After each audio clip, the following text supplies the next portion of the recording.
don't know what just happened. We had some technical difficulties, so I am starting over. Luckily, we were only like 30 seconds into the video. I'm hoping we can make it through a full one this time. Anyway, hi, I am Caitlin of the Crown Fox. I am a graphic design assistant to creative entrepreneurs, and this is the weekly wind down. This is where we talk about things like building an online business based on your needs and best ways of working, getting in the right mindset for growth and success, and all the nitty-gritty kind of things that come with being your own boss. Hence why we drink wine. So this week we're talking about a topic that is very important to me, becoming more and more and more important every day, and that is building a business that fits you and your needs and what you're doing and what you want. So let's see if we'll get past this point. This is kind of where it cut off earlier.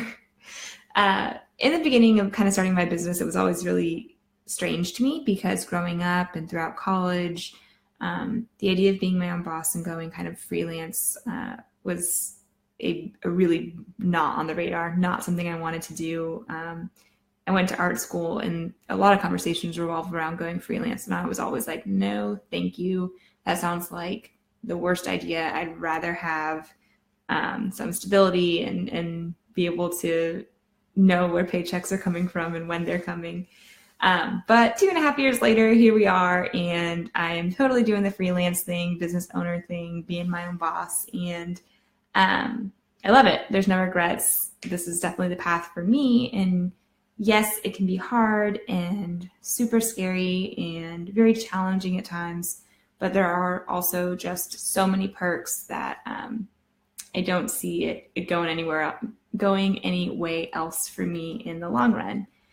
It took me about a year into my business to really start to notice and see other successful business owners and realize that it really wasn't a one-size-fits-all sort of thing, and that you could build a business and build a business model based on you and your best ways of working and what you want and what you want to do, and found that really exciting and really inspiring. So the following kind of reflection and questions and thoughts, I wouldn't consider it an all-encompassing guide or anything like that. I would say it is more of a reflection on some key things that have come up for me and how answering these questions have built my business to what it is right now and what it will continue to, grow and evolve to in the future. So the first question that came up for me pretty early on was whether I considered myself introverted or extroverted. So technically, according to my Myers-Briggs, I am extroverted, but I think I fall into literally the most introverted of the extroverts. And in knowing that, a few things really did come up for me in how I was running my business. And a main one was I didn't want to be on the phone or on Skype or on Zoom all the time with new or potential clients. Just the facts for me, I find it so overwhelming. I like meeting new people, but meeting new people with the expectation that you want them to pay you just makes me break out in a nervous sweat. I'm much better at those sort of conversations, or really any sort of conversations, when I have a little bit of a built-up connection already, and I don't have to be this kind of nervous mess. So year one of the Crown Fox, when I was doing branding design primarily, there was a lot of potential client calls, and that was just so stressful to me. I would avoid it, which obviously doesn't, bode well for getting clients. And I didn't like it one bit. So when I started to have the idea of shifting into this retainer type model, a big sort of, check in the pro column was that it would be more focused on these long-term commitments, and I'd have less client turnover. And ultimately that means I'm on the phone less and on calls less, and I get to kind of just hunker down, sit in my little quiet space and work and design stuff, and not have to spend not only the time on the client call being nervous, but hours leading up to it feeling nervous, and then hours afterwards analyzing everything I said. So I guess I'd say like based on just things I've seen in Facebook groups and articles on Pinterest, it seems like it's a pretty like 50-50 split on introverts and extroverts working in this online space. And there are plenty of people that I know and work with that are super extroverted, and they're great at that, initial connection and really, making that bond with people right away. And I think the way that their business operates really reflects that. So they might do like one-on-one coaching and have weekly calls, or they do like these intensives for, 4 hours or half a day or whatever. And they're doing that with new clients or multiple new clients, every week. And if you fall into that category, I mean, you probably already know it. You really thrive on like change and newness, and you love like first meetings with people and all those questions and excitement. And you're probably great at small talk. And if that is you, maybe building a business that encourages that is the right move. In fact, you probably would get lonely doing the type of business that I do, because you'd really miss that connection with people. But for me, truly, I'm okay if I don't see another human for a day. I really like to just sit and zone out and work, and look up and it suddenly have been 6 hours and me not even realize it. That is cool with me. I have, candles going, whatever, music playing. And so I really have flourished, I think, since my business sort of shifted in that direction. Kind of building on that, another question that came up for me very early on and was very important in sort of how I think about my business right now and how I think about my business in the future is asking if I am one-on-one, one to a few, or one to many. So right around the time that the Crown Fox really started becoming like my main thing that I was doing is right when like online courses blew up and everybody had one or was launching one or was, figuring out how to do webinars to launch them. It was right at that time. And naturally, I thought I had to go that route too. And I tried for like maybe a month and a half, 2 months to kind of do like the very preliminary launchings of something. And I realized very quickly that I am not a one to the many type of person, at least not now. Maybe one day that will change, but right now I'm not that. And in reflecting on that, I realized that I would really struggle to teach in a one to many capacity because I would find it incredibly overwhelming, both as a teacher and just like thinking about it as a potential student. I find that very overwhelming. I don't do well with those sorts of courses. So how could I really expect to lead one successfully, right? Being kind of that introverted person, it doesn't mean necessarily that like, oh, I don't want to be around people or I don't want to talk to people. It's just that I need a lot of quiet time and space and time for reflection to kind of grow and learn and refuel.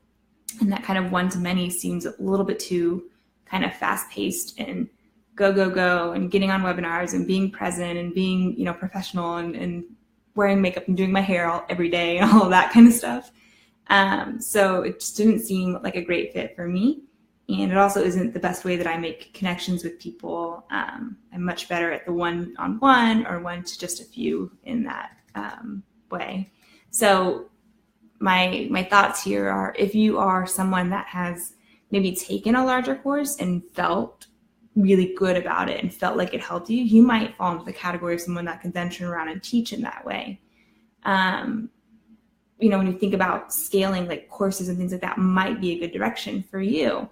I, on the other hand, I have to approach it with, if I'm going to scale and try to do any kind of programs or anything like that, it needs to be very small. It needs to be one-on-one, one to maybe 4 or 5 people at a time, and much more than that. I know that I won't be able to do my best work and it won't help people the way that it could and should. So I've walked away from the idea for now, and I'm going to say the bold claim maybe forever of the big epic course, because I just know it's not right for my personality. In the future, I think there will be more kind of products and things like that in my business, but I think it will always be a very limited number of either students or participants or whatever. The question is kind of a tough one. I think it's maybe it doesn't seem like it's as tough as it is on the surface, but really it takes a lot of time and reflection and seeing like what you're comfortable with. Honestly, it probably takes some trial and error and figuring out how you best operate. I know now not to buy courses and things that are one to many because I won't get my money's worth out of it, I'll get very overwhelmed and I'll feel, like a very small speck in the big scheme of things. But if you haven't, figured that out yet, it definitely is something to think on, especially if you're at the part of your point in your business where you're thinking of scaling and how you're going to scale. The next question that I asked myself, all of these are ones that I think you probably have, you probably thought about, but you haven't really put a lot of time and effort into figuring out. This one's a big one. It's how do you view your schedule and your time? This is a question that a lot of people that get started in this online business, the thing that we're looking for is time freedom. We want to kind of escape the whole 9-to-5 thing. We want to be able to go to the doctor in the middle of the day or go get our nails done or whatever it might be. But what ends up happening is you kind of end up falling into a 9-to-5, especially if you are service-based and you have clients and meetings and things like that require those hours. My first few months of business, I really rejected that idea. I was maintaining this, I'm a creative, rebellious attitude, and I really rejected normal hours. I would, work all night and sleep in and all this stuff. It didn't really bode well for business, honestly. So despite the fact that we want and crave this freedom, essentially, I have found for me in my business, I have to kind of keep a semi-normal schedule.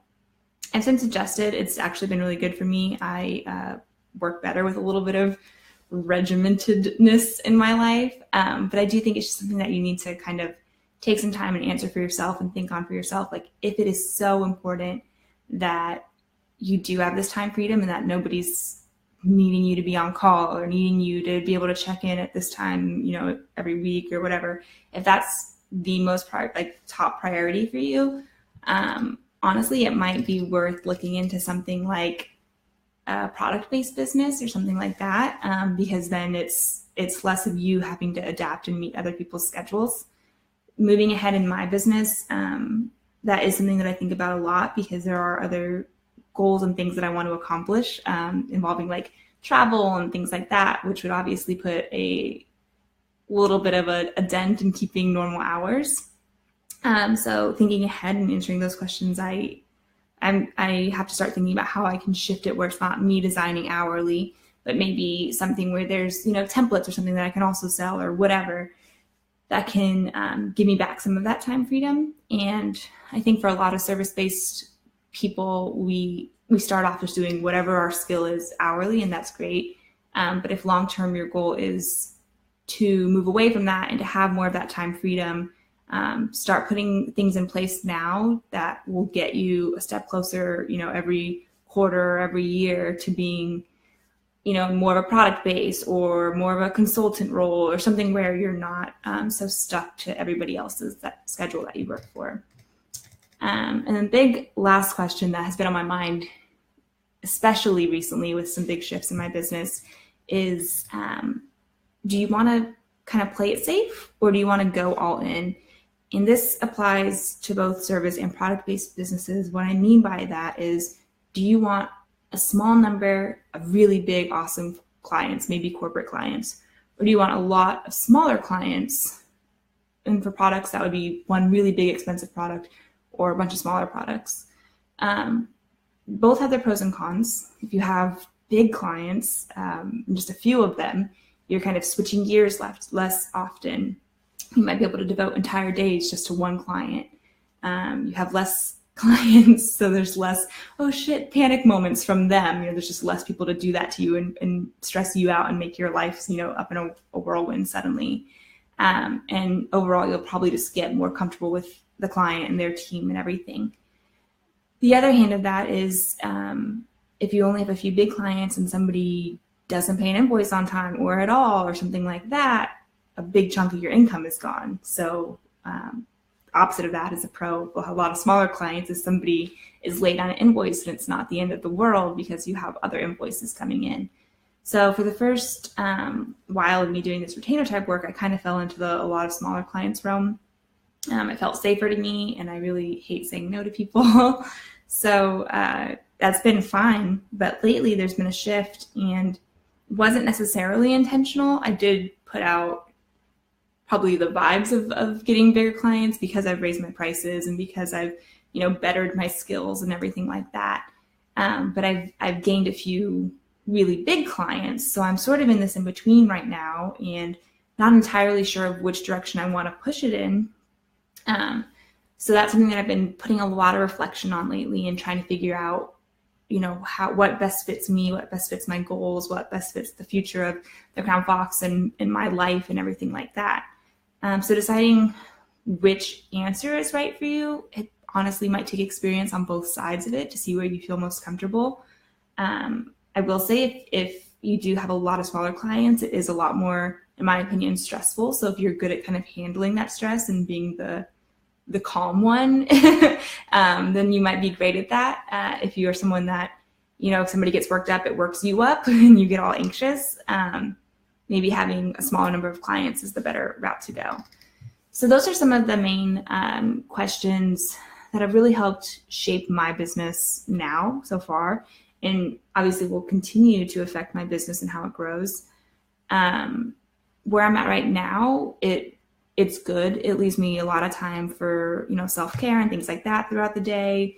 I don't have to get presentable too often, which is a really big perk for me. And, financially I can pay myself and I can cover my expenses and my bills. So that's great.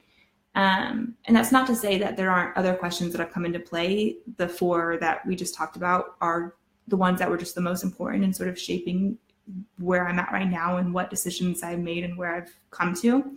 There are other questions that have come up more recently, just thinking ahead throughout this year and in the future of the Crown Fox, and they might help you. They're questions like, how do I run a business if I don't always have internet, or if I'm somewhere where the internet is spotty? And I think about that because I think about wanting to travel. Or how can I have a business that has more autonomy but doesn't lose sort of the personal element?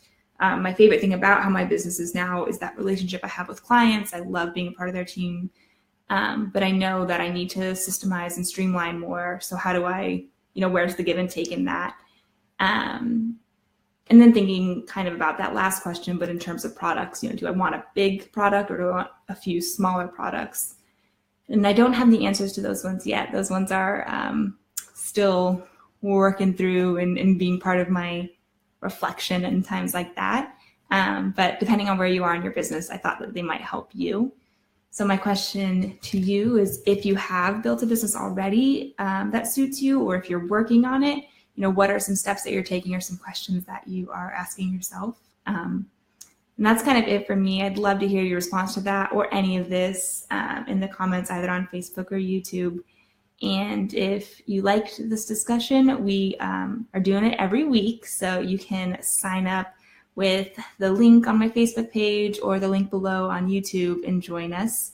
I will send you reminders of when we're going live and usually some pretty sweet little freebies that go along with the discussion. So that's it for me. Again, I'm Caitlin of the Crown Fox. I'm so grateful that you are here. Sorry about the slight technical difficulties there in the beginning, and I will talk to you next week.